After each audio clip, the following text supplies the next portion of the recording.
마지막으로 가이드라인에 대해서 말씀드리겠습니다. 가이드라인은 이제 여러 나라에서 이제 가이드라인을 제시한 게 있는데 가장 처음은 이제 영국의 나이스라는 게 있습니다. 이게 뭐 그냥 나이스한 건 아니고 이제 영국은 뭐 아시는 분은 아시겠지만 이 거의 의료 체계가 사회주의 체제입니다. 사회주의 체제라서 가능한 한 의료비 지출을 줄이려고 하고 뭐 그런 게 있는데 그러다 보니까 예방의학이 많이 발달돼 있습니다. 예방의학이 많이 발달돼 있어서 일단 하여튼 병사가 없는 매복 사랑니는 예방적 발치를 시행하지 않는다. 이 얘기는 예방의학이 발달돼 있다는데 왜 예방적 발치를 시행하지 않느냐. 이거는 우리가 말하는 영어로 인터벤션이라고 하는데 중재술이죠, 중재술. 그러니까 멀쩡한데 괜히 손대가지고 의료비를 상승시키지 말라는 거죠.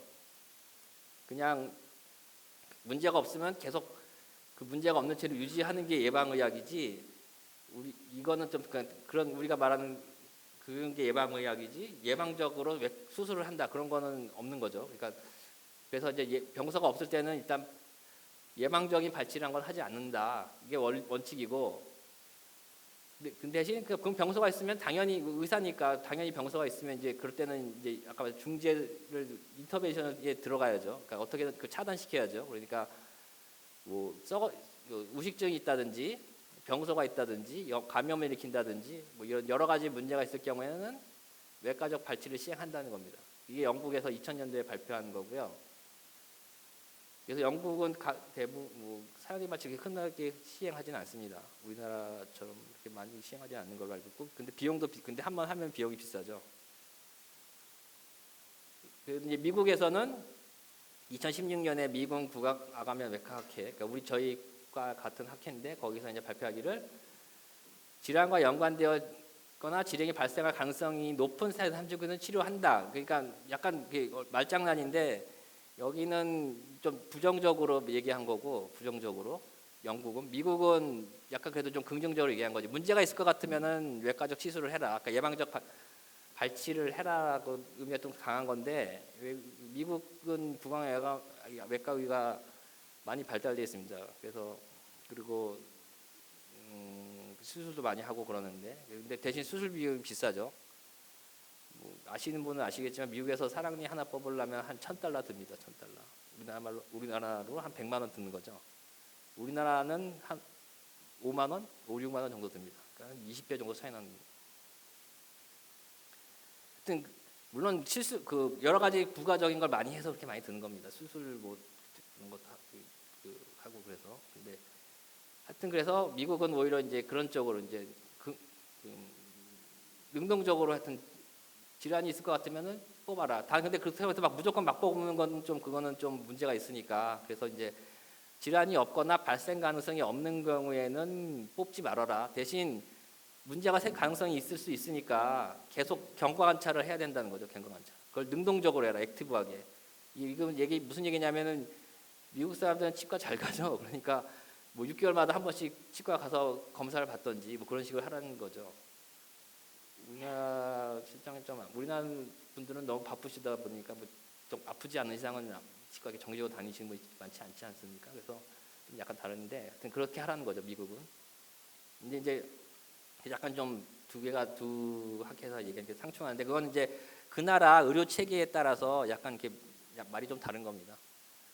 그렇게 해서 하여튼 미국은 그렇고 이제 거기에 대해서 독일은 가장 최근에 올해죠. 올해 얼마 안 남았지만 또 올해 가이드라인을 또 구체적으로 더 제시했는데 제거가 추천되는 경우가 있고 제거를 좀 이것도 말장난인데 하여튼 추천한다는 건 좀 더 제거하는 쪽에 가까운 거고 제거를 고려하라는 거는 그래도 좀 하여튼 생각해보고 결정하라는 소리인 것 같고 그다음에 이건 제거하지 말라라는 소리죠. 그래서 제거가 추천되는 경우에는 마찬가지로 염증이 있는 경우 그다음에 통증이 있는 경우 이게 원인 미상의 두통이라는 게 참 애매한데 두통이란 게 생각보다 원인이 너무 많습니다. 원인이 많고 그래서 가끔 가다가 이제 사랑니 때문에 이가 아프시다고 오시는 분들이 있는데 명확하지 않거든요. 그런데 다른 원인을 찾아도 도저히 다른 원인을 찾을 수 없을 때는 일단 그러면 환자분한테 설명하고 이게 아닐 수도 있지만 하여튼 일단 뽑아보자 하고 뽑는 경우가 있습니다. 그러면 증상이 또 없어졌다고 하시는 분들도 있고 또 그렇지 않으신 분들도 있죠. 그 하여튼 두통이라는 게 좀, 그래서 원래 두통학회가 따로 있죠. 두통이 그만큼 너무 다양하거든요. 그 원인이 잘 모르는 경우도 많고. 하여튼 그래서 원인 미상에서 어떻게 했을 때는 사랑니를 제거를 한번 추천한다. 그 다음에 하악골 골절과 연관된 제3대 그러니까 이 부러진 상태에 있는 사랑니는 뽑아라. 그 얘기인데 그 얘기는 뭐냐면 그쪽으로 이제 감염이 될 수 있거든요. 그래서 뽑으라는 건데 이거는 근데 뭐 골절된 거 치료하지 말고 사랑니만 뽑으라는 게 아니라 일단 골절된 거 치료하고 다 나오면 나중에 요즘은 뽑습니다. 그 거기다 이제 그건 골절되신 분들이니까 특수한 경우니까 좀 그리고 그다음에 이제 무슨 병소가 있거나 종양이 있을 땐 뽑아라. 하여튼 병이 있으면 뽑으라는 거죠. 근데 고려하는 거는 보초조 치료 계획에 따라서 뽑는 것도 고려해야 되는데 그러니까 이거는 근데 뭐냐면은 아까 처음에 보면 7번 7번이요 죄송합니다. 제 두 번째 큰 어금니까지 못 쓰게 해서 뽑으시는 경우가 있습니다. 그래서 가끔 보면은 그 개인 치과에서 그 두 번째 큰 어금니만 뽑고 사랑니는 놔두고 오시는 분들이 있거든요. 그러면서 이제 임플란트를 해야 되니까 그 사랑니를 뽑고 오라고 그랬다고 이렇게 오시는 분들이 있습니다. 근데 이제 그렇게 임플란트를 두 번째 어금니 하기 위해서 사랑니를 있으면은 좀 문제가 될 수 있거든요. 그래서 그런 경우에 이제 사랑니가 보초리라는 거 이 해넣는 걸 말하는데 그런 거에 문제가 있을 때는 사랑니를 뽑는 거 고려해라. 그리고 교정 치료 및 유지를 용이하기 위해서 뽑아라. 그러면 아까 그 앞니 삐뚤어지는 거랑 뭐 얘기가 다르지 않냐? 이건 무슨 얘기냐면은 앞니 삐뚤어지는 게 이 사랑니 때문은 아니더라도 우리가 교정이라는 건 공간을 만들어서 이를 배열하는 거거든요. 이를 이렇게 고르게. 그러다 보면 이제 사랑니가 있으면 그 공간 자체를 만들 수가 없게 되거든요. 그래서 이제 사랑니를 뽑고 공간을 만들기 위해서 사랑니를 뽑는 경우가 많습니다. 그래서 보통은 교정을 시작하기 전에 내지는 교정을 시작한 그 직후에 보통 사랑니를 다 뽑습니다. 그게 교정하는데 더 용이하기 때문에. 그건 이제 그런 거죠. 근데 이제 보통 이미 교정이 다 끝났는데 앞니가 다시 틀어지는 것 같으니까 사랑니를 뽑아라. 그건 아니라는 거죠. 그건 사랑니 뽑고 나서 시작했어야지 된다는 거죠 원래는. 다른 의미로. 그 다음에 장기간 뭐 이런 것 같은 자기 본인 사정에 따라서 뽑을 수도 있다. 이건 뭐 여기 났었는데 우리나라도 해외 파병을 가죠. 근데 이제 유럽 같은 경우에는 뭐 보스니아 내전이나 뭐 그런데 해외 파병을 EU에서 보냈는데 두 번째인가 세 번째로 문제가 됐던 게 이제 사랑니 때문에 문제가 됐다는 거죠. 그러면 전투력이 상실되니까 그런 경우에는 미리 그냥 파병을 가기 전에 사랑니를 뽑아라. 우리나라도 근데 이제 군대 가시기 전에 사랑니 뽑으신 분들이 요즘은 꽤 있죠. 사랑니 군대 가서 이제 문제 생기면은 이제 골치 아프니까 이제 그런 분들이 요즘은 그래도 꽤 있으신 편입니다. 그런 경우에는 그냥 뭐 염증이 있는 것 같고 군대 가실 것 같고 그러면 뽑고 가시는 게 낫죠. 군대 가셔서 고생하시는 거고. 그런 얘기입니다. 제거 추천되지 않는 경우는 이건 교정치료 계획. 이건 또 뭔 얘기냐? 이거는 아까 그 처음에 본 거랑 비슷한 얘기. 오히려 앞니를 뽑고 사랑니를 끌어다가 쓰는 경우가 있거든요. 사랑니를 끌어다 써야 될 경우가 있기 때문에 그건 교정과 선생님이 결정하시는 문제인데 그런 경우에는 일단 사랑니를 놔둬야 된다는 거죠. 어떻게 될지 모르니까. 그다음에 치아 전이라는 거는 한참 옛날에 지금도 뭐 가끔 매스컴 나오는데 치아 자가치아 이식술이라고 그러죠. 자기 이를 뽑아가지고 딴 데다가 이렇게 매식하는 걸. 그러니까 어금니가 하나 없는데 사랑니 모양도 괜찮고 위치도 뭐 그렇고 그러면 이제 그걸 어금니 부위에다 사랑니를 뽑아다 심는 거죠. 그런 거를 이제 위해서는 사랑니를 놔두는 게 좋다. 근데 그거 하기 케이스가 딱 좋은 케이스가 보통은 없고 그 전에 사랑니 때문에 문제가 생기기 때문에 보통 사랑니를 뽑습니다 먼저. 요즘 왜냐하면 그거 성공률이 물론 높긴 하지만 그 뭐 임플란트 성공률에는 못 미치거든요. 솔직히 말씀드려요. 그럼 차라리 그러면 임플란트 하는 게 낫다라고 요즘은 그러거든요. 물론 자기가 아니기 때문에 뭐 임플란트가 뭐 다 좋은 건 아니지만 그래서 하여튼 그리고 제가 아까 말씀드린 병우서가 없고 완전히 무증상인 경우에는 제거가 추천되지 않는다고.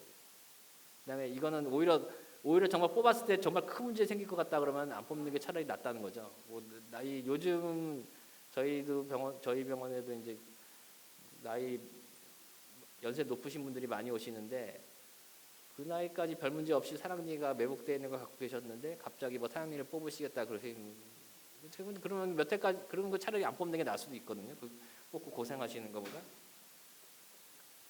문제가 없었다면 문제가 있으면 당연히 뽑아야 되겠지만 하여튼 뭐 그런 경우 여러 가지를 종합적으로 고려해서 해야 된다는 거죠.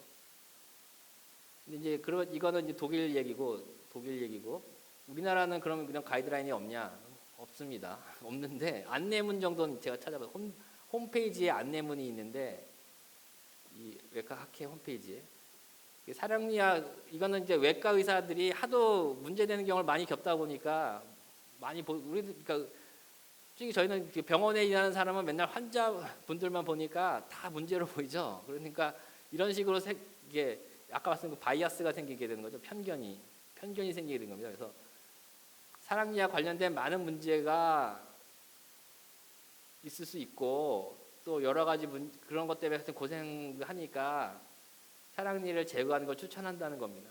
특히 그 영국이나 아까 말씀 영국 같은 경우에는 예방의학이 많이 발달되어 있고 그래서 정기 검사도 많이 잘 받고 구강위생도 잘 하고 그러니까 뭐 문제 없이 잘 그냥 지내는 경우가 많죠. 근데 우리나라 분들은 이제 바쁘시다 보니까 치과 가시는 분들도 드물고 약간 아파야지 억지로 가고 시간 내서 가시고 그리고 이제 근데 약속은 또 빨리빨리 안 잡히고 막 그렇거든요. 그러니까 그러다 보니까 이제 뭐 관리가 잘 제대로 안 된 경우가 많거든요. 그러니까 그런 걸 그 결과를 또 저희 이제 외과의들이 보게 되니까 그러면은 그냥 문제가 생기기 전에 빨리 뽑는 게 낫다. 그렇게 이제 인식을 갖게 되는 거죠. 그래서 이런 안내문은 있습니다. 근데 이거는 안내문인 거죠. 그러니까 가이드라인은 아니고요. 하여튼 저희 학회 입장은 이렇습니다. 그래서 결론은 뭐냐면 구강암 외과 의사는 그 필요한 검사를 이제 오시면은 필요 검사를 시행한 후에 그 환자의 상태를 파악하고 그다음에 그래서 사랑니 제거가 필요한지 아니면 뭐 놔둬도 될지 결정하고 그것을 이제 환자분들과 상담을 할 것입니다. 그래서 이제 뭐 무조건 뽑는 것도 아니고 또 무조건 안 뽑는 것도 아니고 케이스 바이 케이스라고 표현하죠. 그러니까 그걸 보고 결정하는 거고. 그래서 구강외과 의사는 이제 검사 결과를 토대로 해서 이제 치료 계획을 환자분한테 설명을 하고 거기에 대해서 치료 계획을 세워서 이제 진행을 하게 됩니다. 대부분은 근데 이건 여기 거의 대부분은 하여튼 저희들은 이제 뽑는 걸 추천하죠. 왜냐하면 문제 없는 경우를 별 보기가 쉽지 않기 때문에. 근데 똑바로 잘나 있고 관리도 본인이 잘 하시는 것 같고 그러면 꼭 뽑을 필요는 없다는 거죠. 이상입니다. 예.